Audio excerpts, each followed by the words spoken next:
Shalom, selamat bertemu lagi dalam pembahasan Alkitab kita. Pada kali ini kita akan membahas tentang ujian batin Yusuf, yaitu tentang pengampunan. Dalam hal pengampunan adalah awal pemulihan keluarga. Nah, saudara, apa yang dialami oleh Yusuf, ujian batin yang dialami oleh Yusuf ini suatu ujian yang sangat berat, suatu ujian yang sangat menentukan bagi Yusuf dan bagi saudara-saudaranya yang merupakan cikal bakal dari satu bangsa, yaitu bangsa Israel, sebagai bangsa pilihan yang dipilih oleh Tuhan sendiri, bukan berdasarkan upaya mereka, tetapi berdasarkan kasih karunia daripada Tuhan Yesus sendiri.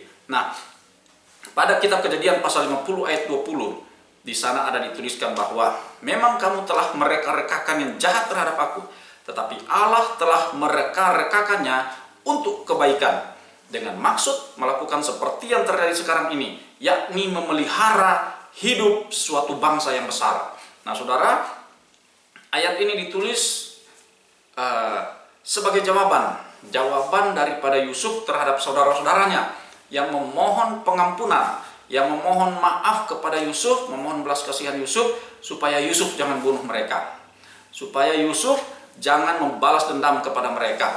Nah, kita melihat kenapa cerita ini bisa terjadi.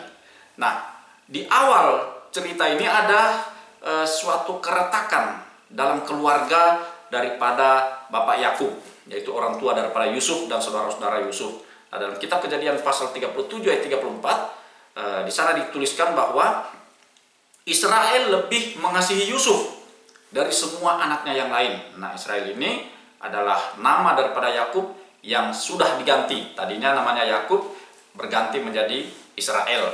Dia punya anak, ada 13 yang dicatat, 12 laki-laki, 1 perempuan. Jadi ada 13 anak perempuan dicatat, itu namanya Dina. Nah, ternyata di ayat ini dia mengatakan bahwa Israel lebih mengasihi Yusuf daripada semua anaknya yang lain, sebab Yusuf itulah anaknya yang lahir pada masa tuanya, dan ia menyuruh membuat jubah yang maha indah bagi dia, yaitu bagi Yusuf. Setelah dilihat oleh saudara-saudaranya bahwa ayahnya lebih mengasihi Yusuf dari semua saudaranya, maka bencilah mereka itu kepadanya dan tidak mau menyapanya dengan ramah. Nah, ada pilih kasih, saudara. Oleh karena saudara-saudaranya ini akhirnya tidak mau menyapa Yusuf dengan ramah, adik mereka ini, karena Yusuf ini anak yang bungsu pada waktu itu, masih ada satu lagi anaknya yang adik daripada Yusuf. Nah, mereka akhirnya membenci Yusuf karena disebabkan oleh perhatian ayah mereka, yaitu Yakub, yang sudah berganti nama menjadi Israel. Perhatian yang tidak seimbang, pilih kasih. Yakub atau Israel itu lebih menyayangi, lebih mengasihi, dan lebih memberi perhatian kepada anaknya yang satu ini, namanya Yusuf, sehingga membuat keretakan dalam hubungan persaudaraan. Saudara-saudaranya membenci Yusuf. Nah, saudara, Yusuf kemudian dianiaya. Yusuf dibuang ke sumur, kemudian dijual, dibuat gosip bahwa dia sudah mati dimakan binatang. Kemudian dengan perkenanan Tuhan menyertai Yusuf, situasi kemudian berubah, dan saudara-saudaranya datang kepada Yusuf dengan maksud untuk membeli makanan, tanpa mereka ketahui bahwa yang di depan mereka itu adalah penguasa Mesir yang adalah adik mereka sendiri. Nah, saudara, Yusuf punya kesempatan untuk balas dendam, namun kali ini Yusuf pegang prinsip, balas dendam no, mengampuni yes. Nah, Yusuf punya kesempatan untuk membalas dendam kepada saudara-saudaranya. Kesempatan itu terbuka karena dia sebagai penguasa, dia punya kekuatan, punya pengaruh, punya kuasa untuk melakukan pembalasan dendam. Kemudian setelah ayah mereka meninggal, setelah Yakub meninggal, Yusuf punya peluang yang sangat besar untuk membalaskan sakit hatinya, membalaskan dendamnya kepada saudara-saudaranya. Tetapi itu dia tidak lakukan. Dia berpikir positif, dia mengampuni saudaranya, dan dia menunjukkan rahmatnya kepada mereka. Dia berpikir positif tentang apa yang telah terjadi. Itu sebabnya di ayat yang di atas dia mengatakan bahwa kamu telah mereka-rekakan yang jahat kepadaku, tetapi Allah, kata Tuhan semesta alam, telah mereka-rekakan untuk kebaikan bagiku dengan maksud untuk memelihara suatu bangsa yang besar, bangsa daripada pilihan Tuhan sendiri, bangsa pilihan Tuhan.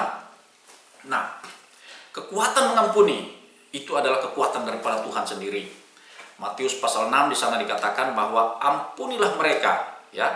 Dalam doa Bapa kami kita diajarkan di sana dalam satu bait dikatakan, ampunilah kami akan kesalahan kami seperti kami juga mengampuni orang yang bersalah kepada kami. Itu satu bait, satu kalimat dalam doa Bapa kami. Nah, ayat 14, karena jikalau kamu mengampuni kesalahan orang, Bapamu yang di sorga akan mengampuni kamu juga. Tetapi jikalau kamu tidak mengampuni, Bapamu juga tidak akan mengampuni kesalahanmu. Nah saudara, kalau tidak diampuni, artinya dosa tetap ada. Kalau dosa tetap ada, artinya tidak berkenan kepada Tuhan. Nah, Lukas 23 ayat 34, di sana Yesus memberikan teladan pengampunan. Yaitu, dia mengatakan kepada orang-orang yang menganiaya dia, ya Bapa, ampunilah mereka, sebab mereka tidak tahu apa yang mereka perbuat. Saudaraku, pengampunan adalah jawaban dari kata maaf. Pengampunan akan membuat wajah berseri-seri. Pengampunan membangkitkan gairah hidup yang baru. Pengampunan membuat hati bahagia. Pengampunan akan memproduksi obat yang paling manjur dalam hidup manusia. Nah, pengampunan adalah awal dari pemulihan keluarga. Tuhan Yesus memberkati. Shalom.